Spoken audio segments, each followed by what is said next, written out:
Ang problema sa tao, pag nakikita nila yung mga maliliit mong tagumpay, wala. Yun lang yung nakikita nila. Ang nakikita lang nila, so ano yung pinakikita mo? Wala namang magsasabi eh. Nahirapan ka talaga eh. Kahit naman sabihin mo, iisipin pa rin ng iba. Madali lang lahat. Ayan ang problema eh. Nakikita lang nila yung resulta. Wala naman sila mga gabi na ginagawa yung produktong nakikita na nila. Hindi kasi nila naiintindihan yung bagay na hindi mo naman ito nakuha ng libre. Kasi nga, ang nakikita nila, ano lang yung maliliit na tagumpay.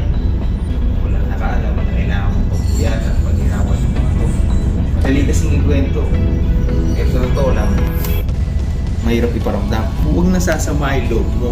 Kasi kahit anong kisay mo dyan, hindi naman nila ma-appreciate yung mga bagay na nangyayari sa'yo. Yung iba nagagalit. Para ba lumalabas na taken for granted nga lahat ng magagandang nangyayari sa'yo? Para bang hindi mo pinaghirapan yung mga to? Sana may USB na pwedeng isaksak sa ulo mo. Pag naisaksak na, pwede mong ibigay sa kanila. Pag nasaksak nila sa ulo nila, kopyay na nila. Siguro sa ganun, mararamdaman nila kung ano yung nararamdaman mo. Para maintindihan naman nila kung saan nagagaling.